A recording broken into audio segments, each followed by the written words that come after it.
Assalamualaikum warahmatullahi wabarakatuh. Saya Syafozia dari kelas IAT 6C. Di sini saya akan memenuhi tugas pertama dari mata kuliah metode penelitian Living Quran. Nah, di sini ada tulisan di bukunya Ahmad Rafiq yang judulnya Teks dan Praktik dalam Fungsi Kitab Suci. Sesuai dengan mata kuliah ini namanya Living Quran, ini akan membahas apa itu Living Quran atau lebih ke pemahaman Living Quran itu yang sebenarnya seperti apa gitu menurut pandangan beberapa tokoh dalam buku ini. Nah, dalam prodi AT memang sudah biasa subjek bahasan utama itu adalah pakai bahasa Inggris living yang artinya hidup. Yang maknanya sendiri itu Al-Quran itu hidup atau dihidupkan oleh subjek penerimanya, baik dari penjelasan makna ataupun tindakan. Kalau dalam bahasa Indonesia bisa diartikan Al-Quran yang hidup. Kalau dalam bahasa Arab bisa diartikan dalam bahasa Arabnya gitu ya, Al-Quran Al-Hayy gitu.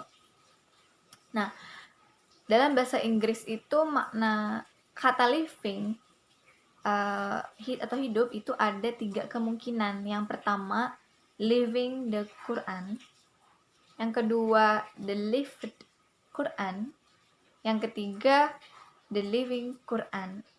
Nah, ketiga kemungkinan ini menarik sekali untuk dibahas. Yang pertama itu living the Quran. Itu atau di sini disebutnya jerun ya.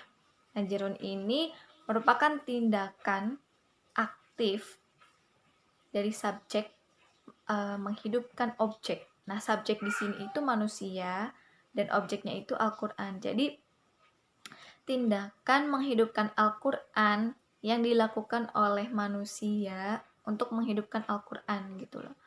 Karena Al-Quran ini menjadi objek suatu teks yang hidup. Nah, Al-Quran ini bisa hidup karena dihidupkan oleh subjek, yaitu subjeknya manusia. Seperti itu.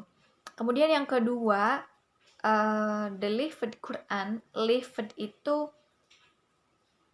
kalau dalam bahasa Inggris past participle itu maknanya sudah lampau gitu ya.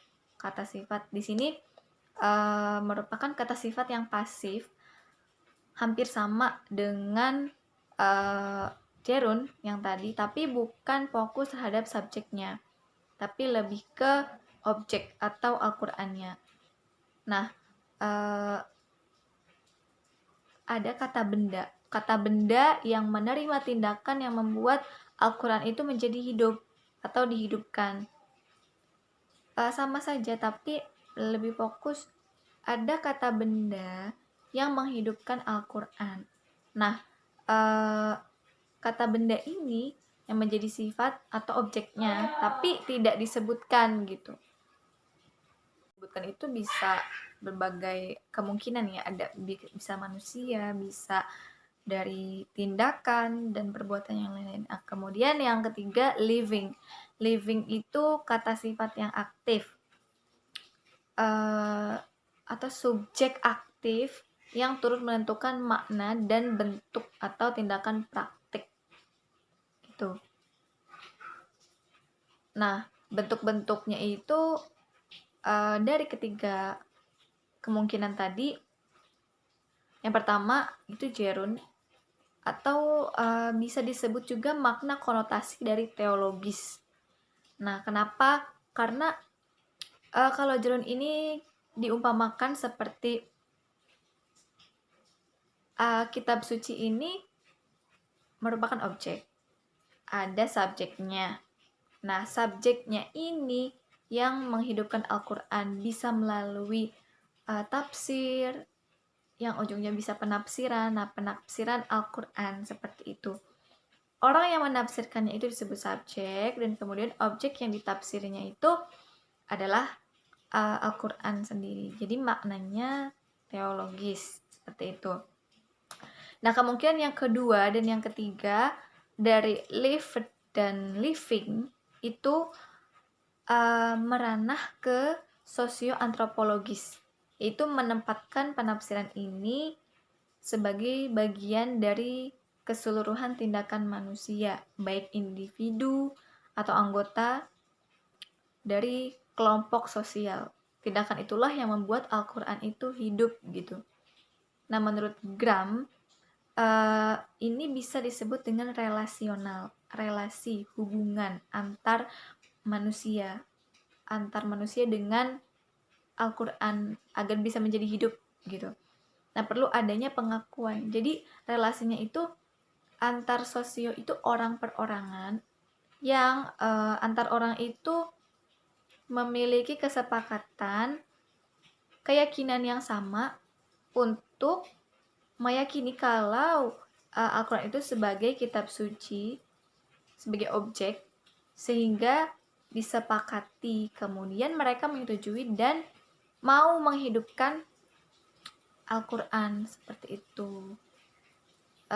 Bisa di situ dijelaskan ketika Rasulullah mendapatkan wahyu, kemudian menyampaikan wahyu itu kepada para sahabat untuk dihafal, kemudian para sahabat juga menyampaikan kepada yang lain, dan mereka semua bersatu dan menghidupkan Al-Quran dengan beberapa tindakan mereka. Banyak sekali, mungkin kita semua sudah tahu bagaimana cara Rasulullah menghidupkan Al-Quran beserta para sahabatnya, hingga terbentuklah kitab suci Al-Quran yang kita bisa baca, kita bisa dengarkan, baik berupa teks maupun kita bisa dengarkan dengan lisan, dengan telinga melalui lisan orang itu.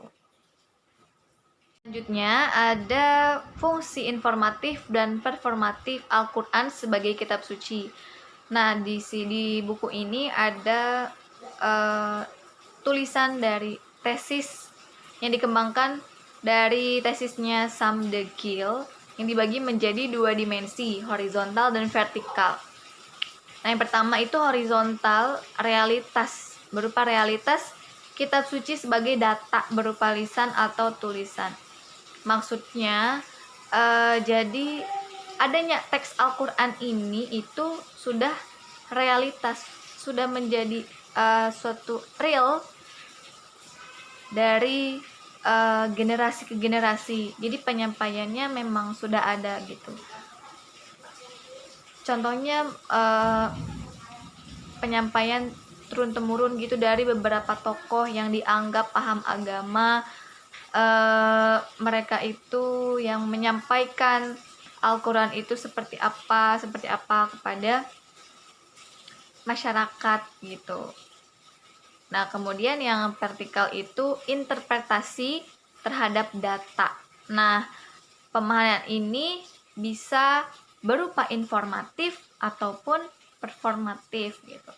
Nah, kalau ini lebih ke interpretasinya, lebih ke pemahaman dari data. Kalau yang horizontal itu adalah data yang udah ada gitu. Jadi setiap generasi ke generasi hanya tinggal menerimanya gitu tanpa dipahami, karena mereka sudah menganggap bahwa yang menyampaikan itu memang sudah benar gitu. Tapi kalau vertikal interpretasi itu butuh pemahaman lagi, butuh informasi dan performatif yang meyakinkan kalau Al-Quran itu benar-benar kitab suci. Nah, informatif itu merupakan sumber informasi baik dalam pernyataan dan pemahaman. Sumber informasi apa saja sih yang ada dalam data tersebut, itu info apa saja yang berupa pernyataan sehingga bisa memahamkan orang-orang yang menerimanya, seperti itu. Kemudian yang performatif itu berupa tindakan, perform, tindakan atau praktek tindakan atau praktek. Jadi realnya seperti apa gitu loh. Ketika data sudah ada dan info sudah ada, oh ini tindakan dari akun tersebut, sehingga tidak hanya dari satu sudut pandang tetapi bisa dari berbagai perspektif gitu. Kan nanti timbullah pemahaman-pemahaman yang meyakini kalau benar Al-Quran itu benar-benar kitab suci, jadi dihidupkan gitu loh. Dari penjelasan yang cukup panjang tersebut, Muhammad Mansur itu menyimpulkan bahwa sifat transformatif fenomenal living Quran itu merupakan bid'ah yang baik, yang sangat baik, dan bahkan harus ada dan diberi penjelasan sebagai bagian dari fenomena Al-Quran yang hidup di tengah masyarakat Muslim dari generasi ke generasi. Jadi fenomena living Quran itu